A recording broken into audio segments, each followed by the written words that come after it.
नमस्कार दर्शकों, आप सभी का DHP न्यूज चैनल में स्वागत है। तो आज है तारीख 28 अप्रैल 2021, दिन बुधवार। रोजाना की तरह हिमाचल प्रदेश की आपके लिए महत्वपूर्ण खबरें लेकर आए हैं, तो वीडियो में बने रहें और वीडियो को अंत तक जरूर देखें। साथ ही वीडियो को लाइक और चैनल को सब्सक्राइब करना ना भूलें। चलिए अब शुरुआत करते हैं आज की बड़ी खबरों की। हिमाचल में कोरोना के आए 2157 नए केस, कांगड़ा में ही 631 मामले, 27 लोगों की जान गई।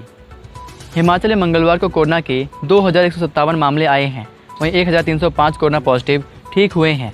हिमाचल में मंगलवार को 27 लोगों की जान गई है। कांगड़ा में 13, शिमला में 4, मंडी में 3, किन्नौर व ऊना में 2-2, चंबा, सोलन व हमीरपुर में 1-1 की जान गई है। हिमाचल में कुल आंकड़ा 91,350 पहुँच गया है। अभी 15,151 एक्टिव केस हैं। अब तक 74,783 कोरोना पॉजिटिव ठीक हुए हैं। कोरोना डेथ का आंकड़ा 1,377 है। कांगड़ा जिला में 631, हमीरपुर में 300, सोलन में 264, मंडी में 238, शिमला में 195, ऊना में 118, सिरमौर में 110, कुल्लू में 103, चंबा में 86, बिलासपुर में 82, लाहौल स्पीति में 17 व किन्नौर में 13 मामले आए हैं।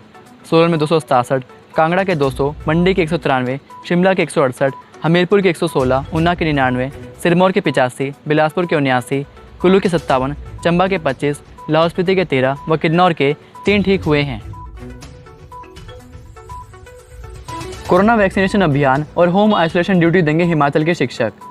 हिमाचल प्रदेश के सरकारी स्कूलों कॉलेजों के शिक्षकों की अब कोरोना संक्रमण के बचाव के लिए जारी वैक्सीनेशन अभियान और होम आइसोलेशन में रह रहे लोगों की पूछताछ के लिए ड्यूटी लगाई जाएगी। शिक्षा सचिव की ओर से इस बाबत उच्च और प्रारंभिक शिक्षा निदेशकों को पत्र जारी किया गया है।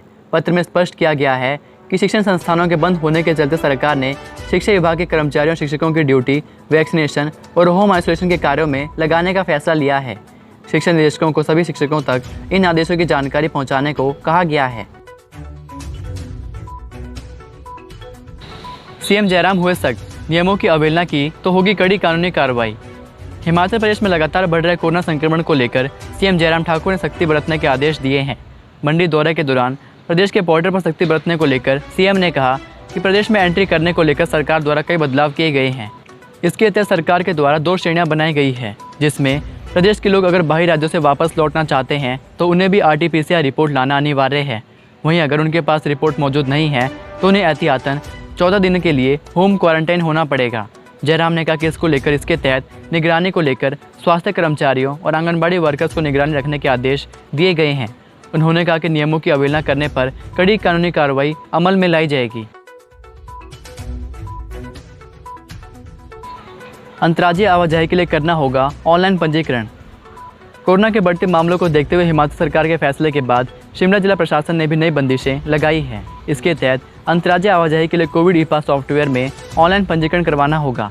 हालांकि कंटेनमेंट जोन को छोड़कर शिमला जिले के भीतर और प्रदेश के अन्य जिलों के बीच आवाजाही के लिए ई-पास की जरूरत नहीं होगी। हिमाचल से बाहर जाने और प्रवेश के लिए ऑनलाइन सॉफ्टवेयर पंजीकरण करवाना होगा। इस संबंध में DC शिमला आदित्य नेगी की ओर से आदेश जारी कर दिए गए हैं।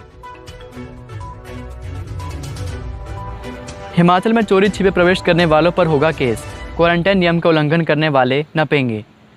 कोरोना के बढ़ते मामलों को लेकर हिमाचल के एंट्री पॉइंट पर सख्ती बरती जा रही है। इस संबंध में जिला ऊना के DC राघव शर्मा ने बाहर से आने वालों पर कुछ सख्त पाबंदियां लगाई हैं। मीडिया से बातचीत के दौरान DC ऊना ने कहा कि चोरी छिपे जिला में प्रवेश करने वालों व क्वारंटाइन नियम न मानने वालों पर केस दर्ज होगा। उन्होंने कहा कि दूसरे राज्यों से बस के जरिए जिला में प्रवेश करने वालों को भी पंजीकरण करवाना अनिवार्य है। ऊना में प्रवेश करने वालों को अनिवार्य रूप से कोविड ई-पास वेबसाइट पर पंजीकरण करना होगा, फिर चाहे वे बसों के जरिए ही क्यों नहीं आ रहे हों। साथ ही उन्हें अपने साथ एक पहचान पत्र भी रखना होगा, जिसकी जांच पुलिस द्वारा सभी अंतर्राज्यीय बैरियर पर की जाएगी। DC ने कहा कि जिला ऊना से होकर हमीरपुर, कांगड़ा व अन्य जिलों में जाने वाले व्यक्तियों के पंजीकरण प्रमाण पत्र की जाँच भी बैरियर पर की जाएगी। तेजी से बढ़ रहे कोरोना के मामले, सूचीबद्ध होंगे सभी संस्थाओं के भवन, सीएम जयराम ने दिए आदेश। कोविड समर्पित लाल बहादुर शास्त्री राजकीय चिकित्सा महाविद्यालय एवं अस्पताल नैरचौक में सीएम जयराम ठाकुर ने कोविड-19 से संबंधित बैठक की अध्यक्षता की। उन्होंने कहा कि प्रदेश में कोविड-19 मामलों में तीव्र वृद्धि को देखते हुए राज्य सरकार ने प्रदेश में कोविड रोगियों के लिए बिस्तर की क्षमता को बढ़ाकर लगभग 5000 करने का निर्णय लिया है। उन्होंने कहा कि सभी संस्थाओं और भवनों को सूचीबद्ध करने के आदेश जारी कर दिए गए हैं। संक्रमितों की संख्या में वृद्धि होने पर इनका उपयोग मरीजों को बेहतर सुविधाएं प्रदान करने के लिए किया जा सकता है।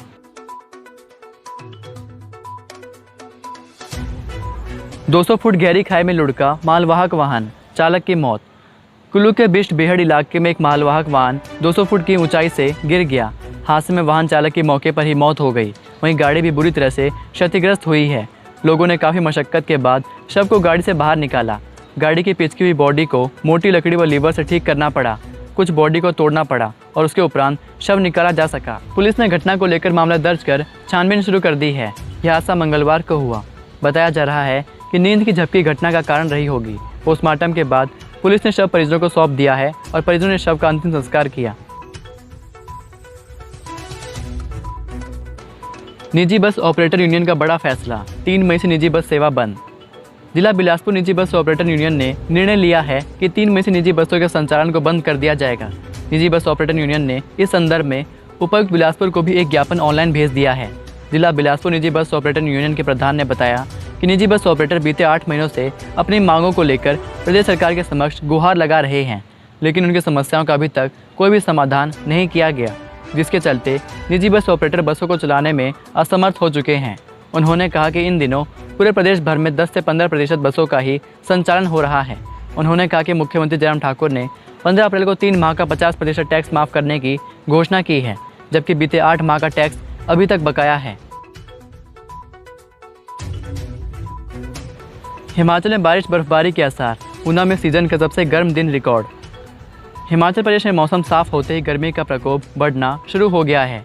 मंगलवार को ऊना में इस सीज़न में सबसे गर्म दिन रिकॉर्ड हुआ। ऊना में अधिकतम तापमान 39.6 डिग्री सेल्सियस रिकॉर्ड किया गया है। केलांग, कल्पा और मनाली के अलावा प्रदेश में सभी जगह न्यूनतम तापमान 12 डिग्री से अधिक पहुंच गया है। अधिकतम तापमान में बढ़ोतरी के बाद न्यूनतम पारा भी चढ़ गया है। सोमवार रात को प्रदेश में सबसे अधिक न्यूनतम तापमान नाहन में 18.9 डिग्री दर्ज हुआ। हिमाचल में बुधवार और गुरुवार को मौसम साफ रहने का पूर्वानुमान है। 30 अप्रैल से पश्चिमी विक्षोभ के सक्रिय होने पर ऊंचाई वाले क्षेत्रों में बर्फबारी और अन्य क्षेत्रों में बारिश के आसार हैं। मध्य पर्वतीय जिलों शिमला, सोलन, सिरमौर, मंडी, कुल्लू, चंबा और उच्च पर्वतीय जिलों किन्नौर व लाहौल स्पीति में 3 मई तक मौसम खराब रहने के आसार हैं। मैदानी जिलों ऊना, बिलासपुर, हमीरपुर और कांगड़ा में 1 मई तक मौसम साफ रहेगा। 2 मई से इन जिलों में बारिश की संभावना है। मंगलवार को प्रदेश भर में धूप खिली रही। अधिकतम तापमान में सामान्य से 3 डिग्री की बढ़ोतरी दर्ज हुई है। नया घरेलू बिजली कनेक्शन सस्ता, उद्योगों के लिए महंगा। कोरोना संकट के बीच बीते वर्ष 4 गुना तक बढ़ाई गई बिजली के नए कनेक्शन की सिक्योरिटी राशि को घरेलू उपभोक्ताओं के लिए घटा दिया गया है। औद्योगिक इकाइयों को पहले के मुकाबले अब 1000 रुपये अधिक चुकाने होंगे। राज्य विद्युत नियामक आयोग ने सिक्योरिटी राशि की नई दरों का ड्राफ्ट तैयार कर लिया है। 1 माह के भीतर जनता से सुझाव और आपत्तियां मांगी गई हैं। सुझाव और आपत्तियां आने के बाद आयोग इसको लेकर जन सुनवाई करेगा। सभी वर्गों से बात करने के बाद नई दरों को अधिसूचित किया जाएगा। 24 घंटे निःशुल्क ऑक्सीजन सिलेंडर उपलब्ध करवा रही आश्रय फाउंडेशन। हिमाचल प्रदेश के मंडी जिले के सुंदरनगर की आश्रय फाउंडेशन निःशुल्क ऑक्सीजन सिलेंडर मुहैया करवा रही है। यह संस्था अप्रैल 2019 से मेडिकल ऑक्सीजन सिलेंडर दे रही है। मौजूदा समय में संस्था के पास 18 ऑक्सीजन सिलेंडर के साथ 4 कंसंट्रेटर सेवा के लिए उपलब्ध है। फाउंडेशन यह सेवा 24 घंटे निःशुल्क उपलब्ध करवा रही है। चंबा में आग से गौशाला और 3 मंजिला मकान राख, 60 लाख का नुकसान। हिमाचल प्रदेश के चंबा जिले की ग्राम पंचायत बकानी के भजलुई गांव में मंगलवार को आग से लकड़ी से बना 3 मंजिला मकान जलकर राख हो गया। वहीं अग्निकांड में गौशाला भी जल गई, जबकि एक रसोई घर को भी आंशिक नुकसान पहुंचा है। अग्निकांड में करीब 60 लाख के नुकसान का अनुमान है। मकान को आग लगने के बाद परिवार के सदस्यों ने भागकर अपनी जान बचाई। प्रचंड आग को देखकर ग्रामीण भी मौके पर पहुंच गए। हालांकि सुबह के समय जब मकान में आग लगी थी तो उस समय अधिकांश ग्रामीण मेहनत मजदूरी करने के लिए अपने घरों से बाहर नहीं निकले थे, अन्यथा बड़ी घटना हो सकती थी। हिमाचल के 10 जिलों में बनेगी कृषि बीजों की डीएनए टेस्ट लैब, किसानों को होगा फायदा। हिमाचल के 10 जिलों में कृषि बीजों की डीएनए टेस्ट प्रयोगशालाएं स्थापित होंगी। जनजातीय जिले लाहौल स्पीति और किन्नौर को छोड़कर अन्य सभी जिलों में यह सुविधा उपलब्ध होगी। प्रदेश में उत्पादित कृषि बीजों की डीएनए की जांच और गुणवत्ता का पता लगाने में ये प्रयोगशालाएं मदद करेंगी। डीएनए का पता लगाने के बाद बीजों के पेटेंट कराने में ये प्रयोगशालाएं सहायता करेंगे। ब्यास नदी में डूबे सीआरपीएफ जवान का शव बरामद। उपमंडल धर्मपुर के अंतर्गत आने वाले बनेहड़ी गांव के छुट्टी पर आए जवान पवन कुमार पुत्र गिरधारी लाल निवासी गांव बनेहड़ी का शव मंगलवार प्रातः सुंदरनगर के गोताखोरों ने ब्यास नदी से निकाल लिया। आपको बता दें कि सोमवार को कांडापत्तन के पास चौस पुल के नज़दीक नहाने के उद्देश्य से पवन व उसका साथी ब्यास नदी में उतरे थे। पानी का बहाव अधिक होने के कारण उसका साथी तो तैरते हुए किनारे लग गया, लेकिन पवन डूब गया था। इसके बाद स्थानीय लोगों और पुलिस ने जवान को ढूंढने के बहुत प्रयास किए थे, लेकिन सफल नहीं हो पाए थे।